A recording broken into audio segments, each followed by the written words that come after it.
Hey everybody, it's Patrick Allmond back for another week of Stop Doing Nothing TV. And for those of you that watch live, let you know that I really do appreciate you. And for those of you that are watching on the replay or the recording or Stop Doing Nothing website, please make sure you subscribe, especially if you're on iTunes or over on YouTube. I want you to know that you need to subscribe if you want to get notified early on for when there are other things I'm talking about when it comes to business or personal productivity.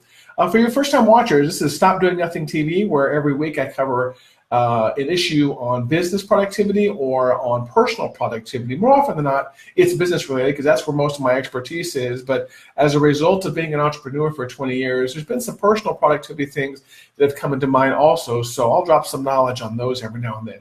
And I would always encourage you to send me questions because that's where most of our content comes from is what things are bugging you when it comes to life and the business, what things are holding you up, what things are keeping you from jumping off the ledge or from jumping in general.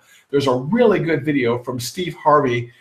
He actually does it on the Family Feud stage when he talks about the need to jump if you're going to do anything amazing. And that's one of my go-to videos if I ever need some inspiration. As a matter of fact, I watched that video a couple of times, and after I realized I liked it so much, I stripped it out into an MP3, dropped it into my iTunes, not exactly sure how legal that is, and I put that on my phone. So I have that around me if there are ever times where I want to do big, amazing things, and I just have some fear about it. So if I were you, I would encourage you to go find that. Look for Steve Harvey, Family Feud, and just the title Jump, and he talks about it. It's pretty amazing stuff.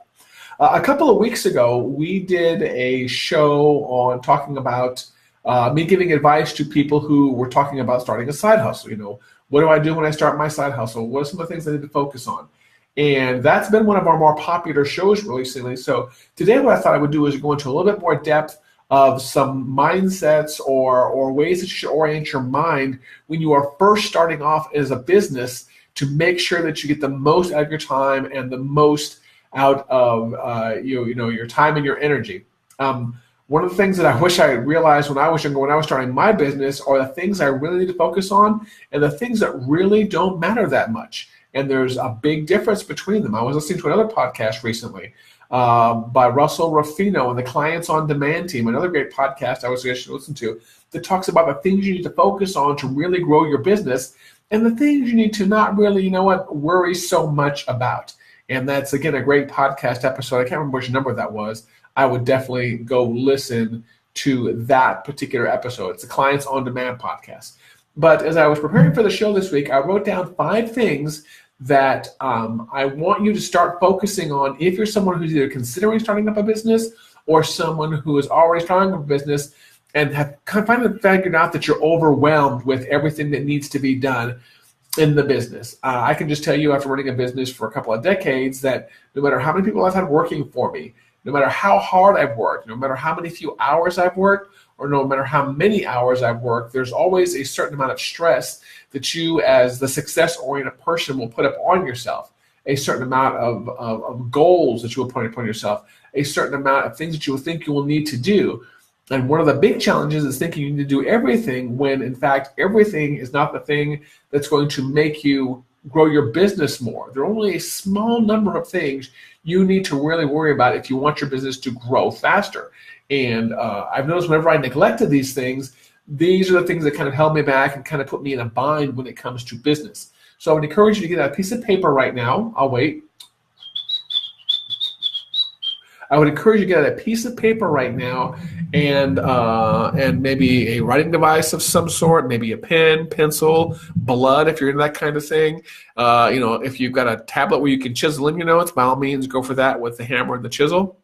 And we're going to cover these, okay? Ready? And again, these are in no particular order. These are not prioritized. Maybe the first one is kind of the highest priority item. And after that, you know what? Just focus on all 5 of these at some point in time. Okay, the first thing I realized that when you're starting off as a business, that it's a big transition for people that have the employee mindset is the fact of how self-driven you have to be. I'm going to tell you, as someone who has a company with people spread out, you don't have to really get up at a particular time in the morning. If you wanted to, you could leave your alarm off. You could wake up at 9, 10 o'clock in the morning. You could sit around in your grungies all day, your skivvies. You don't have to shower. You don't have to shave. You don't have to do any of those things. You can kind of really get to work whenever you want, drag your feet, maybe work a couple of hours, take a couple of breaks, go hang out with your friends, go to a coffee shop, come back in the evening, maybe work until 10, 11, 12 o'clock at night. And, you really can kind of set your own hours. There's nothing and nobody pushing you to be successful, to pushing you to market, to pushing you to grow, to pushing you to work. It's completely up to you. And what you'll notice after a while, if you're not careful, is you'll lose the discipline, and you'll have that mindset of what I just talked about, is to pretty much, I can do anything whenever I want to. I don't really have to do this on a particular timeline. And what I've noticed as an entrepreneur is that I have to be more self-driven than I had to as an employee. I'll call them a 1099 versus a W-2. So an employee versus an entrepreneur. As an employee, you have to be at your desk at a certain time. If you're not there at a certain time, your boss is going to jump your shit, and you're going to get in trouble, and you'll eventually get fired. And when you're at your desk that someone's probably going to be on your back, either with emails or phone calls or just walking up to you and banging on your cubicle wall and telling you, hey, you've got to do this. If you don't do it, these are the repercussions. All of that goes away. Well, some of it. Let's say most of that goes away when you become an entrepreneur. It's completely up to you every single day to get up, take care of yourself, clean yourself up, bathe, socialize, make your bed, things like that. So as an entrepreneur, one of the first things I would tell people is you have to be the kind of person who is going to be self-driven. You have to be self-motivated. You have to be self-excited. Oftentimes, you're going to be sitting in your home office or your work office, whatever, by yourself for 8 to 12 hours a day, and you get to see nobody unless it's your kind of job where you're social. You get to interact with nobody. It's complete silence sometimes, maybe just you and your cat, or you and your dog, or you and your 5 cats, or you and your 10 dogs. I don't know, whatever it is, it may just be you there, and you need to be the kind of person who is constantly driven and self-motivated. And one of the ways I recommend people do that is coming up with a schedule that you pay attention to, just like you would pay attention to if you were working for someone. Plan to get up. I'm a kind of person who gets to get up early. If you watch any of my past videos, I'm a big fan of rising at an early hour. 5 o'clock is my prime time. As long as I keep to my schedule and go to bed the previous evening, okay. 5 o'clock, and 5 o'clock you got to get up. You got to put your feet on the ground. You got to chug your water, and you have to pretend like you have a boss, because your boss is you, and you have to pretend like your work matters, and you have to get after it. I take my vitamins, I exercise, I eat, I shower, I shave. I don't have to shave, but I shave. I try to shave every single day, even if I know I'm not going to see somebody. The art of, or I guess the action of shaving and paying attention to my personal wealth, my hygiene, things like that. Those kind of things keep me disciplined and make me feel like I have a real job and like I'm responsible for something. So that would be the first one right there, is you really have to be self-disciplined when it comes to running and marketing your own business. And self-driven, not self-disciplined. That's not the word I meant, although they're closely related. I'm talking about self-driven. No one is pushing you besides you. No one is pushing you to send emails. No one's pushing you to pick up the phone. That is all on you. So you have to be a self-driven person. And to tell you the truth, if you're not a self-driven person and you're watching this and you're considering entrepreneurship, you might want to reconsider it. Or you might want to consider going in with someone who is self-driven like that, and you can maybe be the more relaxed person in the partnership, and you don't have to worry about pushing hard like they do. If you're the kind of person that's going to start a business because you want to get up at 11 o'clock in the afternoon, you want to work until midnight, and if you're lucky enough to have a business that allows that, by all means, take advantage of it. But we kind of live in this 8 to 5 or 7 to 4 world, and you really are going to have to abide by other people's schedules if you want to grow and market your business. So the first one right there is you have to learn how to be 100% self-driven in every aspect of your business and of your life. The second one, which really kind of confounds most people, is you have to be the kind of person who's constantly marketing oriented. When you are starting up your business for the very first time, you have to basically sell things to make money. And there's no way around it. If you're someone who's antisocial, if you're someone who doesn't like closing the deal, if you're the kind of person who has a product that doesn't really close itself or sell itself, this is something you're going to have to get over. Part of being an entrepreneur and part of being in business is creating a solution and selling it. And more often than not, people will create the solution that they hate to sell it. So many good ideas remain in the closet, remain in the folder, remain on someone's desktop because it's a great idea, but they don't want to go out and sell it. So as a solopreneur, as a startup, as someone who is working on their side hustle, you need to learn how to sell your solution and convince people that your solution is the best thing out there. So you have to get used to marketing. You are always marketing. More often than not, I would actually say that marketing sometimes is more important than the actual service you offer, because you can make that service all you want, and if you don't market it, you will not bring in any revenue at all. But if you market something and you can kind of get ahead on your payments, and then you can work on making the solution perfect later, well, then you have money as a buffer. Then you have money where you can buy your time and buy other people's time. And I like to say that a well-marketed solution of a crappy product will always make more money than a poorly marketed solution of a great product. Marketing is king. It's one of the reasons I work in marketing now, is because I realized about 5-10 years ago that, man, it is so important. Marketing is the key. It's the pivot to making every single thing work for entrepreneurship and for your business. Okay, so you need to be marketing-oriented, self-driven and marketing-oriented. The next thing you need to do is, especially if you're not a fan of marketing, is to be growth-oriented. And what I mean by that is, if you're a solopreneur, a single-person company, or it's just your side hustle, as soon as possible, you need to hire other people to basically split the responsibility with. Remember, when you were starting a side hustle, you are everything. You are a chief bottle washer. You take out the trash. You write the code, you sell the code, you do the marketing, you make the flyers, you go to Kinko's, you get the mail, you answer the phones, you do everything when you're an entrepreneur. Every single thing is on your back. And as soon as possible, what you want to do is figure out what your core strengths are and focus on getting better at those, and push off all that other crap to somebody else. Push off accounting to somebody else if possible. Push off marketing to somebody else if possible. Put off advertising to somebody else if possible.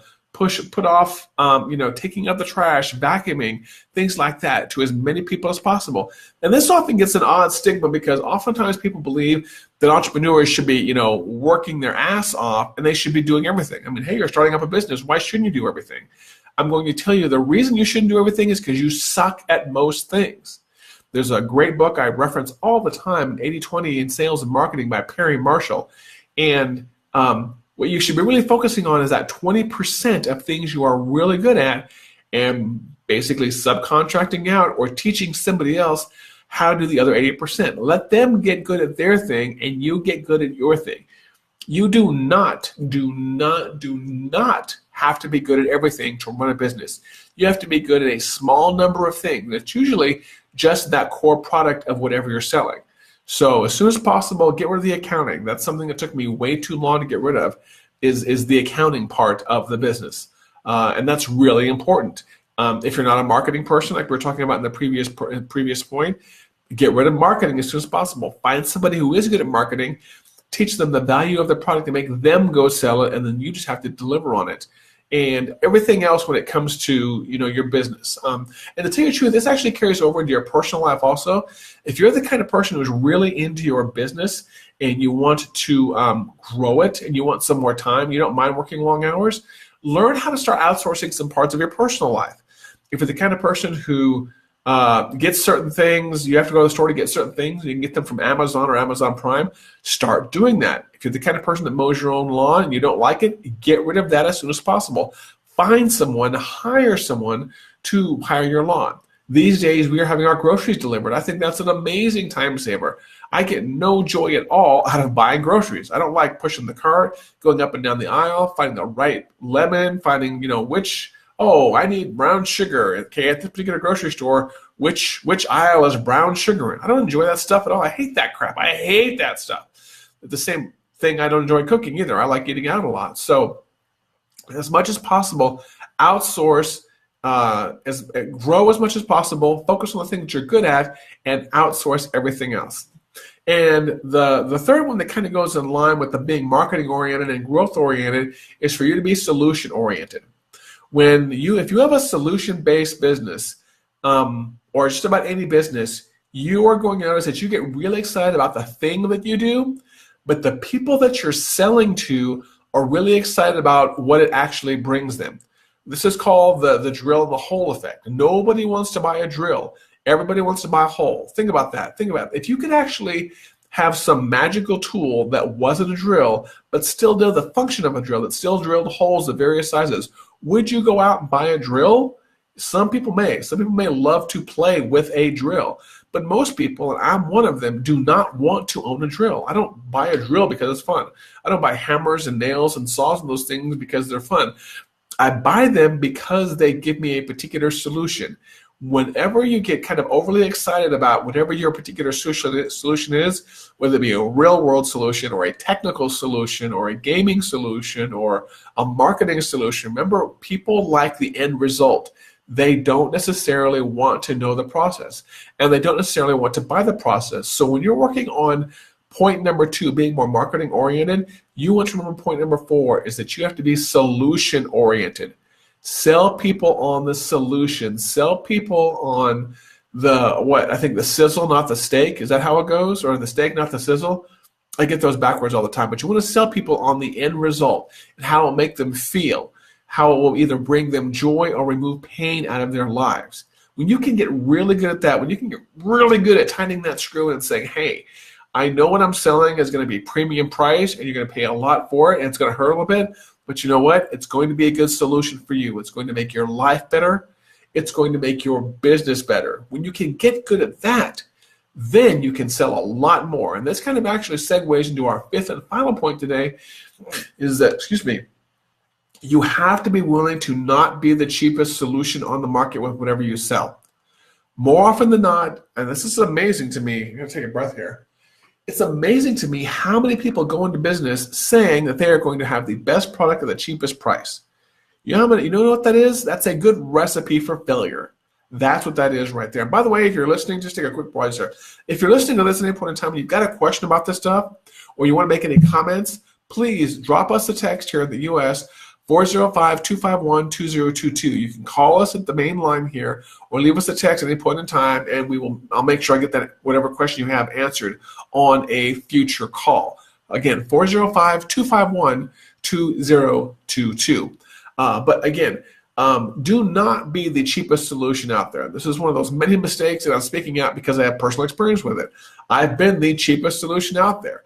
It's amazing that there are things that I would do back in the day for $50 to $100 that I charge a minimum of $1,000 to do now. And I actually had this lesson come home to me pretty recently when someone asked me for a quote on something. Someone asked me for a price. Patrick, what would it cost for you to do this, this, and this, and this? Then I gave them a price, which I thought was, in my mind, halfway reasonable. And the person turned me down. The person said, Patrick, that is absurd. That price you're charging me, that is absurdly low. Here is your price times 2. That's what it's worth to me. So somebody who is a smarter person than me saw that I was undercharging for my value and basically said, no, I'm going to pay you more whether you like it or not. And I'm like, well, I'm never going to turn that down. And so that person paid me. And what it was for some on-site consulting.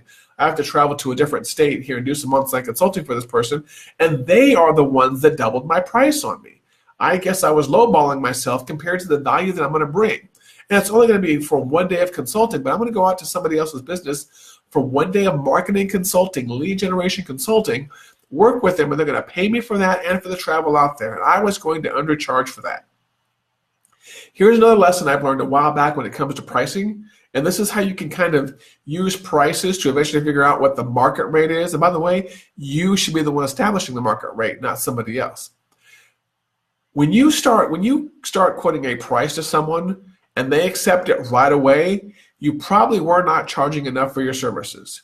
You were not charging enough for them to say, wow, that's an incredibly high price. Is this something I really want to do? And am I going to get enough value out of this? You, more often than not, like I said, I think we really undercharge. And if you give someone that price, they're like, okay, no problem. I'll take that in a heartbeat. This has happened to me multiple times. This actually happened to me on my very first I'm going to say side hustle, but it was really when my business really first started in 1998. I gave somebody a quote for hourly work for me to travel around the world and do a certain kind of training. And that person replied back, I think in the same day, and accepted my price. Didn't even flinch. And I'm thinking, wow, I could have probably bumped that up by 10 or 20% and still gotten that same number. So you do not, my whole purpose of this is to tell you, you do not want to be the cheapest person on the market.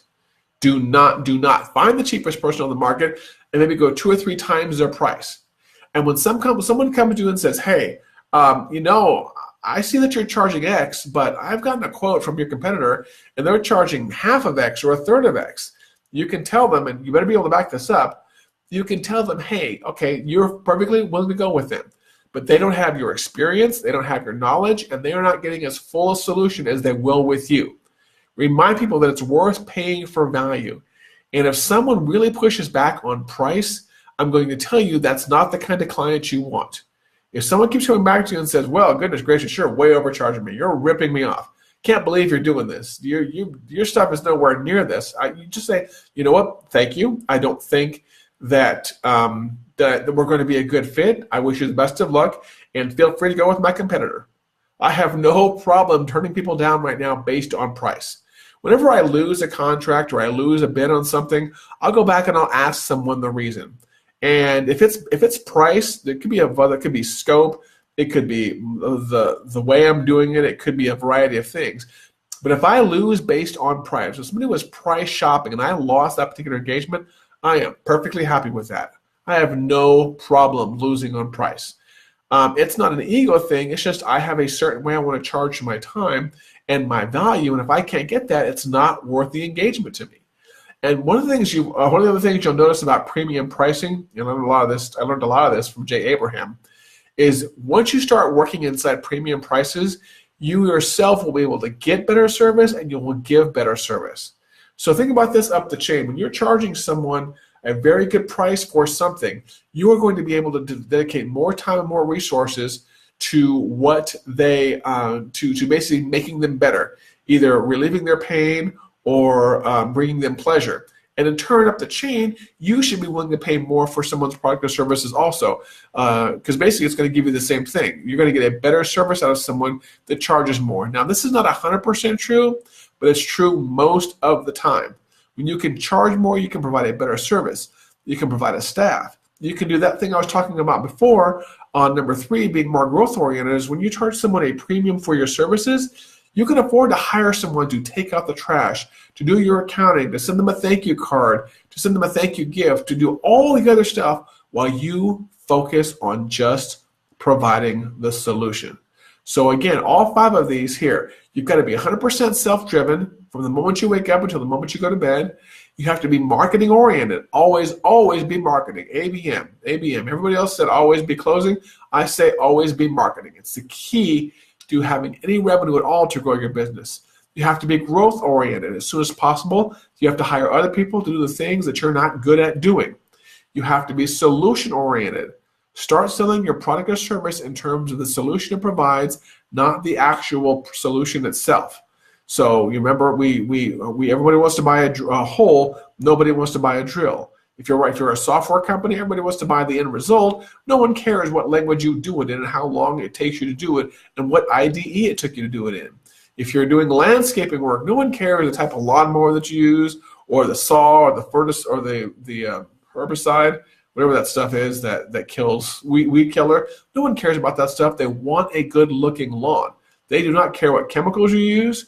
And if someone ever becomes that nitpicky about something, that's the kind of person you want to consider getting rid of. And the final one is you need to be willing to not be the cheapest person on the market. You want to charge premium prices for this. Hey, if this has been useful, please do me a favor, subscribe on YouTube and subscribe on iTunes. And if you'd like some help with your particular startup, give us a call here at Focus or Stop Doing Nothing, 405-251-2022. Or also you can just go to justaskpatrick.com, make an appointment to get on my calendar, and we can take a look at your business and see how we can help you create a better offer to make sure everything you do falls within these 5 mindsets right here. Your first call will be free. It'll be about 40 to 45 minutes. and we can take a look at your business and how we can make you better and make it so you can actually enjoy being in business again. So give us a call at 405-251-2022. This has been Patrick Allmond with the Stop Doing Nothing Show. Please make sure you subscribe and rate us on iTunes, and subscribe and rate us on YouTube and over on the fan page at Stop Doing Nothing. As always, I really enjoy you guys tuning in. Take care. Make sure you watch the replay. Make sure you share the video. And until next week, keep growing that business, keep doing amazing things, and we'll talk to you soon. Take care.